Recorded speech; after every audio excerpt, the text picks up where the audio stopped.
ये है दुनिया का सबसे बड़ा hydro electric plant the three gorges dam, जो बनी है एशिया के सबसे लंबी नदी यांगत्से रिवर पर। साल 2006 में कंप्लीट हुई इस डैम की विशालता का अंदाजा इस बात से लगाया जा सकता है कि इस डैम में स्टोर पानी ने पृथ्वी की घूमने की गति को 0.06 माइक्रोसेकंड तक धीमा कर दिया। अभी हाल ही में दिसंबर 2024 के दौरान बीजिंग ने एक और हाइड्रो इलेक्ट्रिक प्रोजेक्ट को हरी झंडी दे दी है।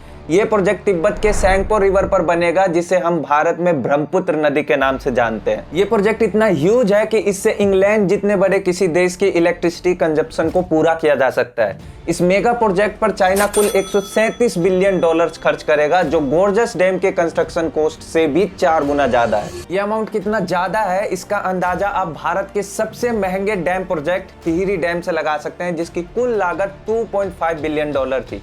But the real question is, क्या वाकई चाइना को इतने बड़े हाइड्रो इलेक्ट्रिक डैम की जरूरत है भी? वेल, यहीं पर चीजें इंटरेस्टिंग हो जाती है, क्योंकि चाइना में बनने वाला ये डैम कोई पावर प्रोजेक्ट नहीं बल्कि एक वाटर टैप है। एक ऐसा खतरनाक वाटर टैप जिसका चाइना इस्तेमाल कर इंडिया के नॉर्थ ईस्ट स्टेट में जब चाहे सूखा या फिर बाढ़ ला सकता है। 18 दिसंबर 2024 में भारत के national security adviser Ajit Doval Beijing गए, जहां दोनों देशों के बीच 23वीं एसआर मीटिंग हुई। और इस मीटिंग के सिर्फ एक हफ्ते बाद ही 25 दिसंबर को चीन ने भारतीय सीमा के करीब बनने वाले डैम प्रोजेक्ट को हरी झंडी दे दी। तिब्बत में बनने वाला ये डैम भारत के जियोपॉलिटिकल पॉइंट ऑफ व्यू से इतना इंपॉर्टेंट है कि चाह के भी भारत इस प्रोजेक्ट को नजरअंदाज नहीं कर सकता।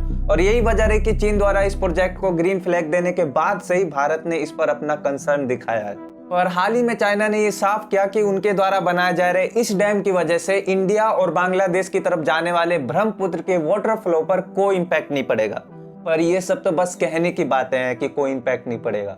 असलियत इससे काफी अलग है। दरअसल ब्रह्मपुत्र भारत के नॉर्थ ईस्ट राज्यों के लिए उतनी ही इंपॉर्टेंट है जितनी गंगा नदी उत्तर भारत के लिए। ये नदी तिब्बत में स्थित मानसरोवर के चेमयुंगडुंग ग्लेशियर से निकलती है, जहां ये सैंगपो रिवर के नाम से जानी जाती है। आगे बहते हुए ये नदी अरुणाचल प्रदेश के गेलिंग गांव के जरिए भारत में एंटर करती है, फिर असम घाटी से गुजरती हुई पहुंचती है बांग्लादेश, जहां इसे जमुना नदी के नाम से जाना जाता है। और फिर ब्रह्मपुत्र मिलती है गंगा नदी से, जहां आखिर में दोनों नदियों का संगम जाकर गिरती है बंगाल की खाड़ी में। ब्रह्मपुत्र नदी इस लंबे सफर के दौरान अपने साथ ढेर सारे एसेंशियल न्यूट्रिएंट और सिल्ट लेकर आती है, जिससे भारत के नॉर्थ ईस्ट स्टेट्स और बांग्लादेश में उपजाऊ जमीनें तैयार होती है। ये एक नेचुरल प्रोसेस है जो सदियों से चलती आ रही है, लेकिन अब सिनेरियो बदल जाएगा। ऐसा इसलिए क्योंकि ब्रह्मपुत्र भारत में तभी प्रवेश कर पाती है जब ये नामचा बारवा वैली से अचानक मुड़ती है, जिसे द ग्रेट बैंड कहते हैं। और चाइना एग्जैक्ट इसी लोकेशन पर वो मेगा डैम बनाने जा रहा है। सबसे चिंता की बात यह है कि ये लोकेशन भारत की सीमा से सिर्फ 160 किलोमीटर की दूरी पर है, जिस वजह से ये डैम भारत के लिए एक एक्सट्रीम थ्रेट बन जाता है। और इधर चाइना है जो कहता है कि भारत को इस डैम से कोई प्रॉब्लम नहीं होगा।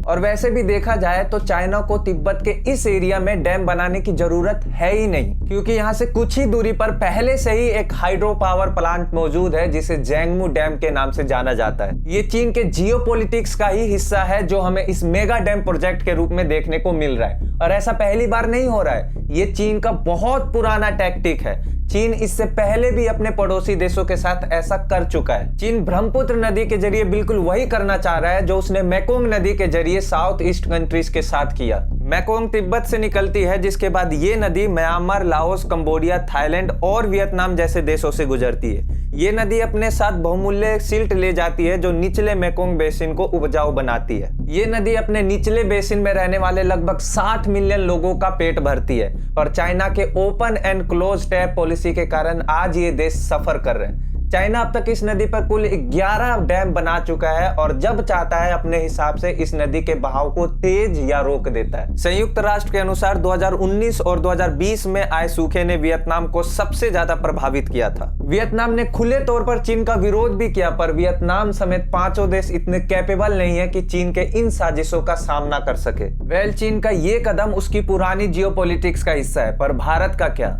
भारत कैसे चीन के इस स्ट्रेटेजी को काउंटर करने वाला है? भारत सरकार ऐसा क्या करे कि चीन को कम से कम ये लगे कि भारत बाकी साउथ ईस्ट कंट्रीज के जितना बेबस नहीं है। चाइना के इस स्ट्रेटेजी को टैकल करने के लिए भारत सरकार ने अरुणाचल प्रदेश के दिबांग नदी पर एक हाइड्रो इलेक्ट्रिक डैम बनाने का फैसला किया है। दिलचस्प बात यह है कि इस प्रोजेक्ट की नींव 2008 में ही तत्कालीन प्रधानमंत्री डॉक्टर मनमोहन सिंह जी ने रखी थी, लेकिन आगे चलकर ये प्रोजेक्ट सरकारी फाइलों में दबकर रह गया। हालांकि चीन के इस बड़े कदम के बाद प्रधानमंत्री नरेंद्र मोदी जी ने 2019 में इस प्रोजेक्ट को दोबारा शुरू किया है। भारत सरकार इस डैम पर तकरीबन $3.88 बिलियन से ज्यादा की रकम खर्च करने वाला है, जिस वजह से ये डैम भारत का मोस्ट एक्सपेंसिव डैम बन जाता है। साथ ही ये डैम 2.88 गीगावाट की इलेक्ट्रिसिटी भी प्रोड्यूस करेगा। हाँ, ये चाइना के डैम जितना तो बड़ा नहीं है, पर स्ट्रेटेजिक पॉइंट ऑफ व्यू से बेहद इंपॉर्टेंट है, क्योंकि भारत का ये डैम चाइना के बॉर्डर से सिर्फ कुछ ही किलोमीटर की दूरी पर स्थित है। साथ ही ये भी सच है कि भारत इस डैम के सहारे चाइना को डायरेक्ट नुकसान नहीं पहुंचा सकता,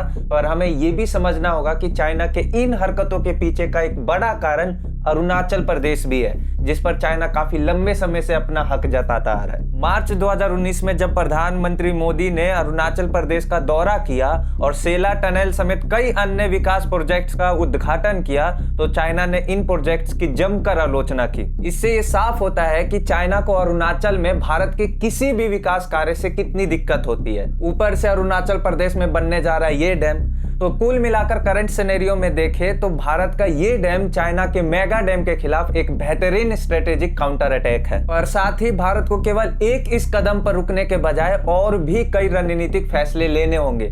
आपको क्या लगता है, भारत को ऐसे कौन से कदम उठाने चाहिए जो चाइना के एग्रेसिव फॉरेन पॉलिसी को रोक सके? कमेंट सेक्शन में अपनी राय जरूर शेयर करें, और साथ ही अगर आपको ये वीडियो पसंद आया हो तो अपने इस चैनल को सब्सक्राइब भी करें। मिलते हैं अगले वीडियो में।